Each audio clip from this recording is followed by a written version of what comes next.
Andrew Williams. Thank you, Mr. Speaker. I wish to move an amendment to the motion as follows: to delete all words after government and to substitute, quote, only if the government refrains from selling state-owned assets and addresses unemployment and the overvalued New Zealand dollar, unquote. So, Mr. Speaker, in moving that amendment and speaking to the motion and the amendment, we've listened to speeches in the last 2 days, yesterday and today, and one could be forgiven if you were a New Zealander to think that there were actually two New Zealands. On the one hand, we've got the New Zealand that John Key sees, Planet Key. He reckons the economy is in good shape, just needs some tinkering like changing the warrant of fitnesses. He thinks that interest rates are at a 50-year low. Well, that's what happens when you have a recession and unemployment. He reckons that manufacturers have never had it better. Well, he should have perhaps sat in on the manufacturing inquiry on Monday and listened to some of the iconic companies like Hamilton Jet and like Weimar Engineering and other such things, who actually are the real manufacturers of this country, who are definitely not saying they've never had a better time. He says there's no housing crisis, and yet people in parts of Auckland are living with 2 or 3 or 4 families, 10, 12, 15 members of a family living in one small 2 or 3 bedroom house. John Key tells us that primary exports are holding up and our terms of trade are high. He also says that as for unemployment, we're not to worry. The labour marketplace is a very dynamic place. Jobs are being lost, he says, and new ones created all the time, according to this government. Those 175,000 people who can't find work are just a nuisance to this government. Ignore them and they'll go away eventually. That is the New Zealand that John Key sees. But of course, as we all know, John Key is dreaming. He made a very telling comment yesterday, both in this House and later when he was interviewed, when he said that as we get closer to the finish line, then it will show up. And we just do wonder whether he was meaning in terms of his finish line and when he will finish his time in office and move on and leave the destruction behind him that he has during his time as Prime Minister, or whether he means the finish line is the next election, at which time there will be a change of government and we will get New Zealand back on a true state of course. Now, Mr. Speaker, as I mentioned at the beginning of my speech, there are the two New Zealands, and the other is the one that everyone else sees. We started the year with more New Zealanders out of work than any other time in the last 13 years. The previous time when there was as many New Zealanders unemployed was when National was government in 1998. Up and down the country, people are begging for work. We've all heard the story about thousands of people queued for hours in South Auckland to apply for a few low-paying supermarket jobs. This is the life for a lot of New Zealanders, not New Zealanders living in Parnell or with batches at Omaha or in Hawaii, but the lives of true New Zealanders, who holiday in New Zealand, by the way, don't always holiday at their luxury homes in Hawaii. The official stats don't tell the full story. Under the Household Labour Force Survey, the definition of employment is 1 hour of paid work a week. Just 1 hour of work a week classifies you as being in paid employment. This has created a new crisis, and that is of underemployment. And now we're hearing about not just unemployment, we're hearing about underemployment.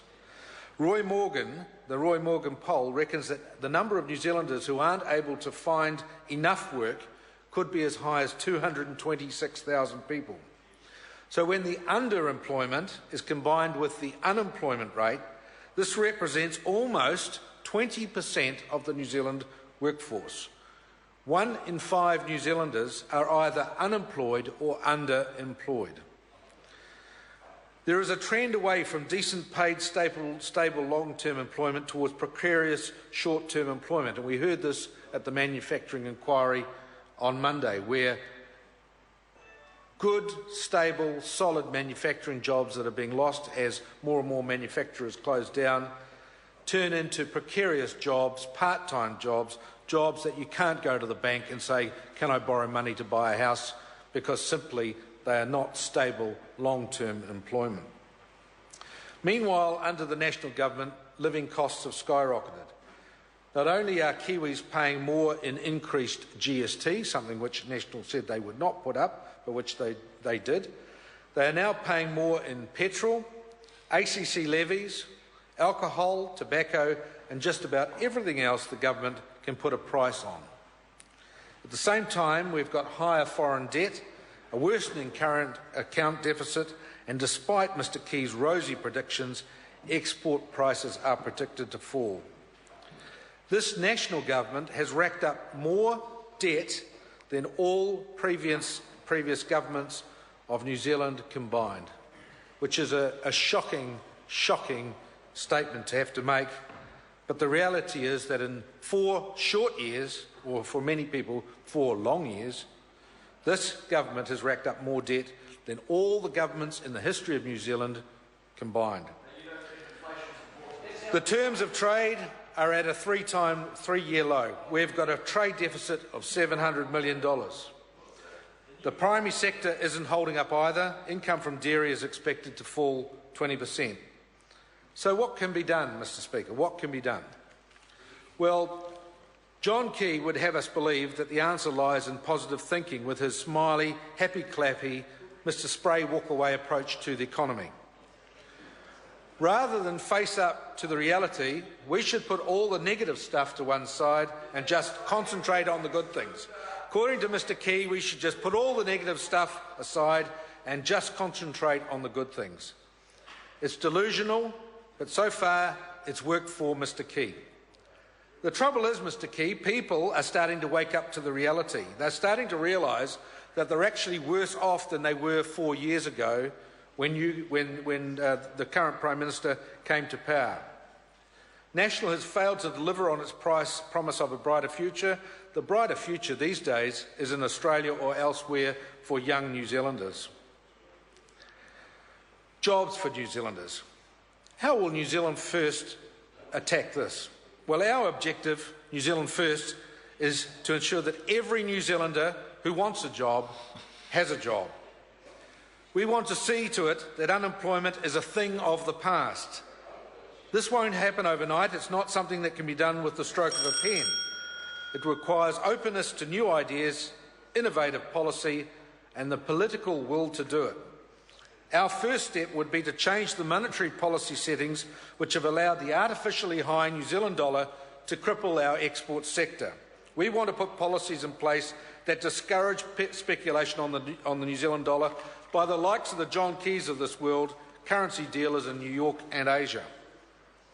We want to revamp the Reserve Bank and put in place more measures so it can control the exchange rate within a specified band, just as Singapore and many other countries do. We're also investigating a number of innovative ways in which smart intervention could assist the creation of new jobs and the retention of existing jobs in New Zealand.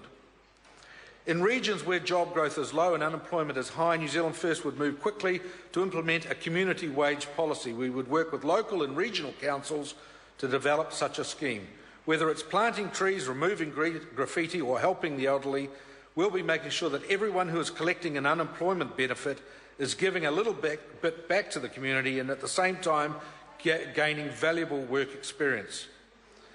The way forward, Mr Speaker, is not to pretend that problems don't exist. The way forward is with practical, common sense policies such as these. New Zealand First will work constructively with any party to meet our objective of making unemployment a thing of the past.